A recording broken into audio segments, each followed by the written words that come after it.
வணக்கம். இன்னைக்கு நாம பார்க்க போறது ஒரு காய்கறியை பத்தி. இந்த காய்கறியினுடைய பெயரே வித்தியாசமானது. இது ஆங்கிலத்துல கோல் ரபி அப்படின்னு சொல்றாங்க. இதுல கோல் மற்றும் ரபி அப்படிங்கக்கூடிய இரண்டு ஜெர்மானிய வார்த்தைகள் சேர்ந்திருக்கு. கோல் அப்படின்னா ஜெர்மானிய மொழியில முட்டைக்கோஸ் அப்படிங்கிறது அர்த்தம். ரபி அப்படின்னா டர்னிப் என்ற காய்கறியை குறிப்பது. முட்டைக்கோசும் டர்னிப்பும் சேர்ந்த மாதிரியான காய்கறி தான் இந்த கோல் ரபி. என்னடா கேள்விப்படாத பெயரா இருக்கு அப்படின்னு உங்களுக்கு தோணுதா? நாம இதை வேறு வேறு பெயர்கள்ல அழைக்கிறோம். நூற்கோல், நூல்கோல் அல்லது நூக்கல் அப்படின்னு அழைக்கிறோம். இப்ப தெரிஞ்சிருச்சுல்ல, இந்த நூக்கோலினுடைய வரலாறு என்ன தெரிஞ்சுக்கலாமா?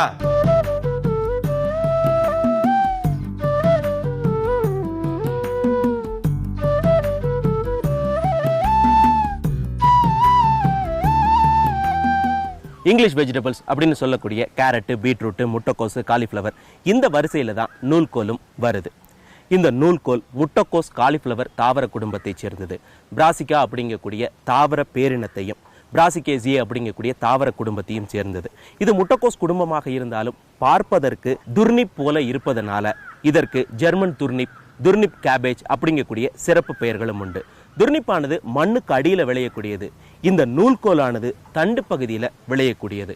சரி, இந்த நூல்கோலினுடைய பூர்வீகம் எது? நூல்கோலின் பூர்வீகம் வடமேற்கு ஐரோப்பிய பகுதிகளாக இருக்கலாம் அப்படிங்கிறது தாவரவியல் ஆய்வாளர்களுடைய கருத்தாக இருக்கு. குறிப்பாக ஜெர்மனி நூல்கோலினுடைய தாயகமாக இருக்கலாம் அப்படின்னு நம்பப்படுது. எந்த நூற்றாண்டில் இருந்து நூல்கோல் ஜெர்மனியில் விளைகிறது என்ற துல்லியமான வரலாற்று ஆதாரங்கள் இல்லை. ஆனா பல நூற்றாண்டுகளாக ஜெர்மானியர்கள் உண்ணும் பழமையான காய்கறிகளில் ஒன்றாக இந்த நூல்கோல் இருக்கிறது. கிபி 1ஆம் நூற்றாண்டில் வாழ்ந்த ரோமானிய ஆய்வாளரும் வரலாற்றாளருமான பிளினி தி எல்டர் தனது குறிப்பொன்றில் கொரிந்தியன் துர்னிப் என்ற துர்னிப் வகை ஒன்றை பற்றி குறிப்பிட்டிருக்கிறார். இந்த கொரிந்தியன் துர்னிப்புக்கும் நூற்கோலுக்கும் வளரும் விதத்திலையும் உருவ அமைப்பிலையும் பல விதமான ஒற்றுமைகள் இருக்குது. இந்த கொரிந்தியன் துர்னிப் வகையிலிருந்து தான் இந்த நூற்கோலும் வந்திருக்கலாம் அப்படிங்கிறது ஆய்வாளர்களுடைய கருத்து.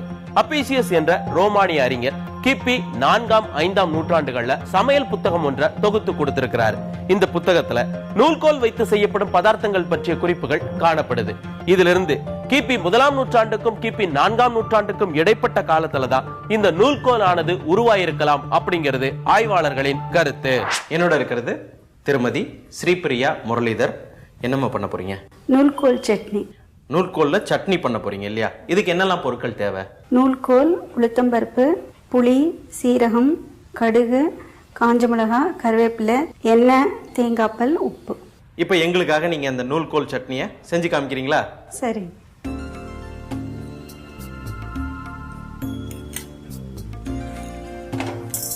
உளுத்தம்பருப்பு,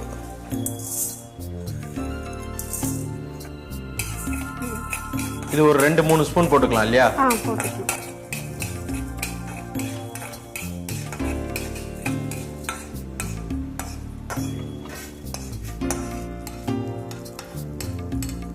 இப்போ உளுத்தம்பருப்புக்கு அப்புறம் மிளகா சீரகம் வறுத்து. ஓகே, மிளகா வத்தலும் சீரகமும் வறுக்க போறோம்.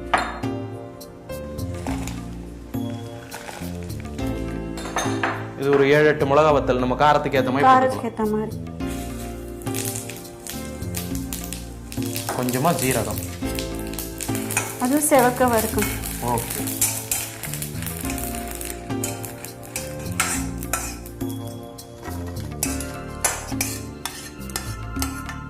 அடுத்தது நூல்கோல் வறுக்கும். ஓகே.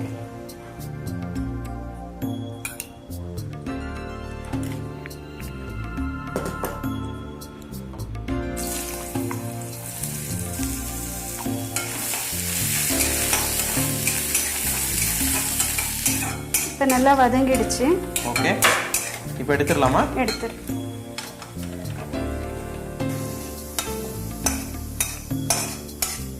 இப்போ அடுத்தது அரைக்க வேண்டியதான் இல்லையா?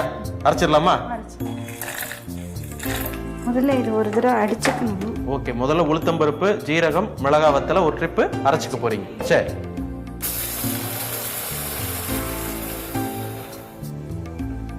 இப்போ அதோட வதக்கி வச்சிருக்கக்கூடிய நூல்கோலையும் சேர்த்துடுறோம். அதோட கொஞ்சம் புளி, தேங்காய். ஓகே, அதோட உப்பு,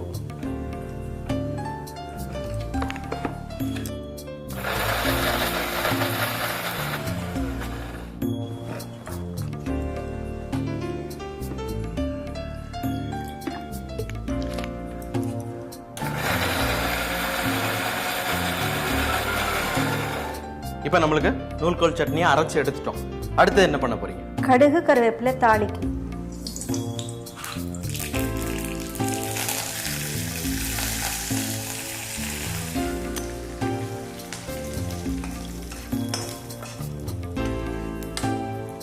நூல்கோல் சட்னி ரெடியா இருக்கு. டேஸ்ட் பார்க்குறேன். நச்சுன்னு இருக்கு.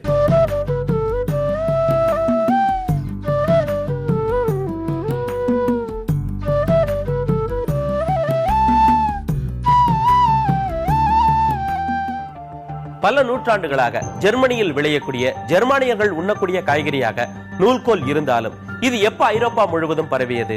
கிபி 800ல புனித ரோமானிய பேரரசின் பேரரசராக அரியணை ஏறிவர் சார்லஸ் தி கிரேட். இவருடைய ஆட்சி காலத்துலதான் வட ஐரோப்பிய பகுதிகள் பலவும் ஒன்றிணைந்த ஒரு ராஜ்யமானது உருவாச்சு. இவர் தன்னுடைய ராஜ்யம் எங்கும் நூல்கோல் பயிரிடணும் அப்படின்னு உத்தரவிட்டதாக ஒரு வரலாற்று குறிப்பு சொல்லுது. ஆக ஐரோப்பிய கண்டத்தில் பல இடங்களில் நூல்கோல் பரவ சார்லஸ் தி கிரேட் காரணமாக இருந்திருக்கிறாரு.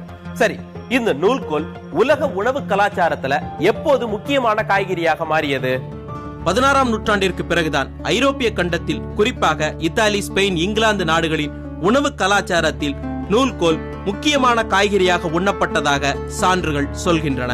பியட்ரோ ஆண்ட்ரியா மேட்டியோலி இவர் இத்தாலிய தாவரவியலாளர்.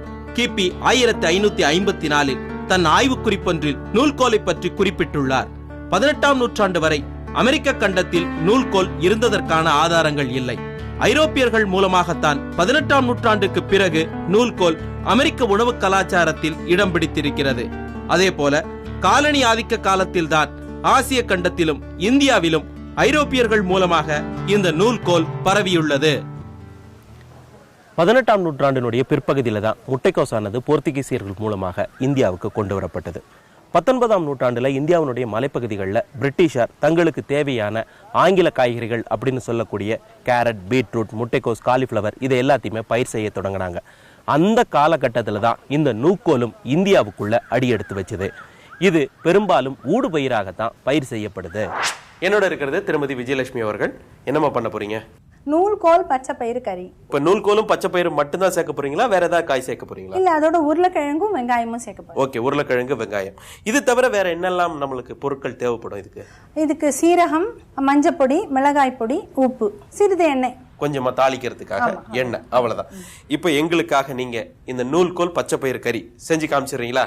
கட்டாயமா. ஓகே. முதல்ல ஒரு 2 டீஸ்பூன் எண்ணெயை வாணலியில் ஊத்துறேன். அப்புறம் கொஞ்சம் சீரகம்.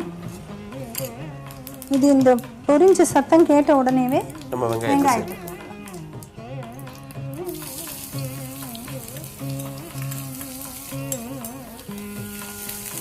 இந்த நூல்கோல் கறி வந்து லோ ஃபேட் உள்ள ஒரு காய்கறி. ஓகே. இதில் நிறைய விட்டமின் சி, விட்டமின் B6 இருக்கு. இந்த காய் வந்து நல்ல ஃபைபருக்கு பேர் போன காய்.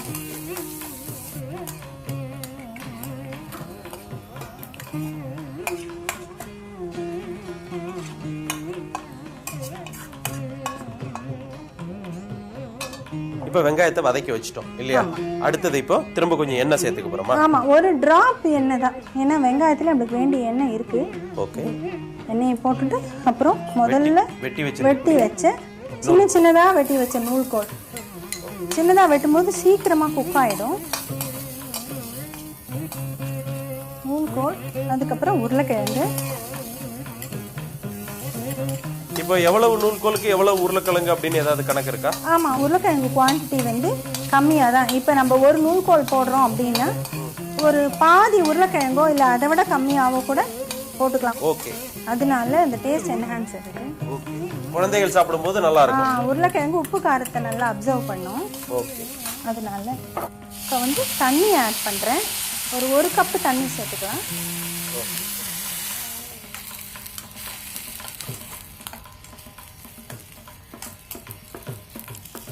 முதல்ல மஞ்சள் பொடி போடுறேன். கொஞ்சமா மஞ்சள் தூள், மிளகாய் தூள், உப்பு.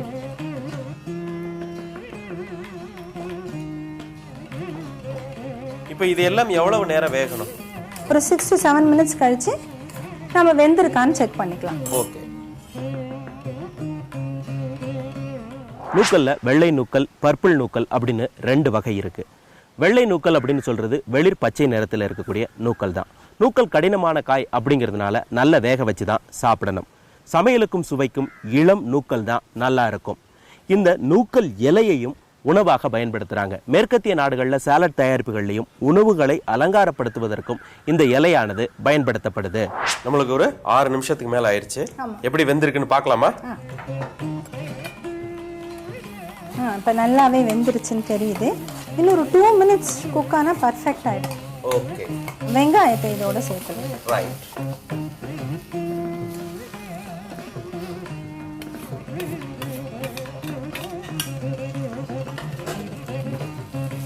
இப்போ நம்ம வதக்கி வச்சிருக்கக்கூடிய வெங்காயத்தையும் சேர்த்துட்டோம்.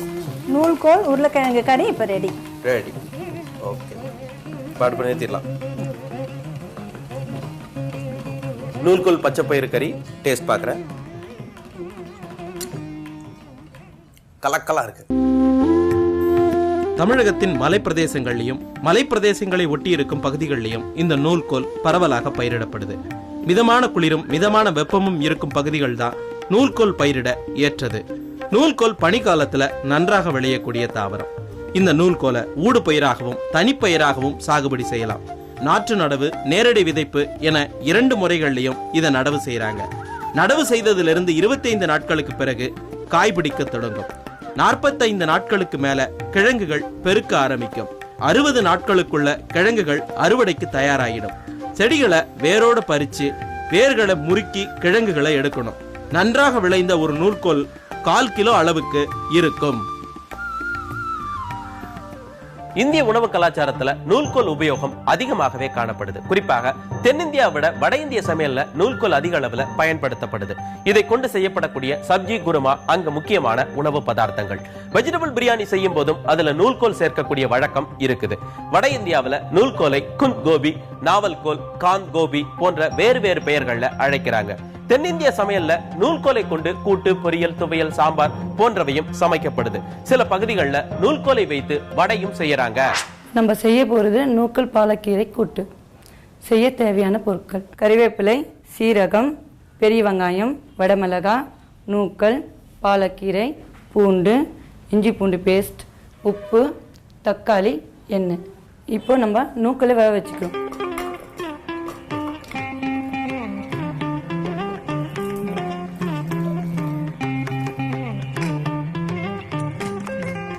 இப்போ நூக்கல் போட்டாச்சு. வேகிற வரையும் கொஞ்சம் வெயிட் பண்ணுவோம். இப்போ நம்ம தேவையான எண்ணெயை விட்டுக்கலாம். இப்போ 1.5 ஸ்பூன் சீரகம், ஒரு 2 இல்லைன்னா 3 வடமிளகாய், கொஞ்சம் சிவந்து வரும்போது கருவேப்பிலை,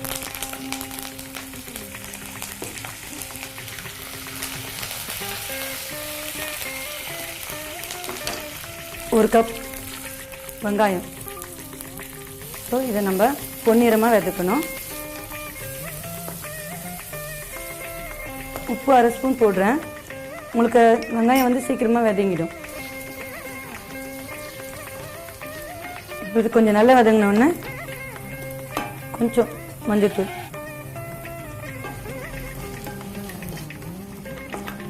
இப்போ வெங்காயம் உங்களுக்கு சிவந்து வர்றது. பூண்டு நம்ம தேவைக்கு ஏற்ப போட்டுக்கலாம். நான் வந்து ஒரு 1.5 ஸ்பூன் போடுறேன்.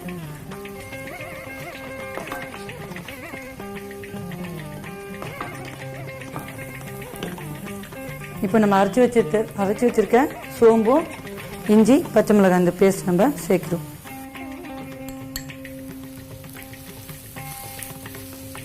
ஸ்மெல் வருது. இன்னும் கொஞ்சம் வதங்கிடுச்சுன்னா தக்காளி பழம் போட்டுக்கலாம். இது 2 தக்காளி பழம் அளவுக்கிட்டோம்.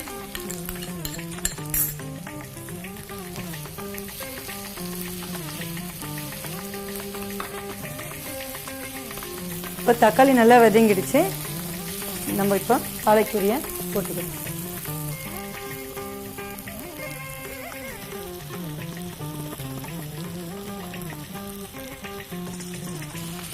இப்போ இந்த பாலக்கீரையை நல்லா வதக்குறோம். கீரை 2 நிமிஷம் வதங்கினா போதும். இப்போ வதங்கி வந்துடுது நம்மளுக்கு. இப்போ தக்காளி எல்லாமே நல்லா குக் ஆகிடுது பாருங்கள். இப்போ நீங்கள் என்ன பண்ணலாம், வேக வச்சுருக்க நூக்கில் போட்டுக்கலாம்.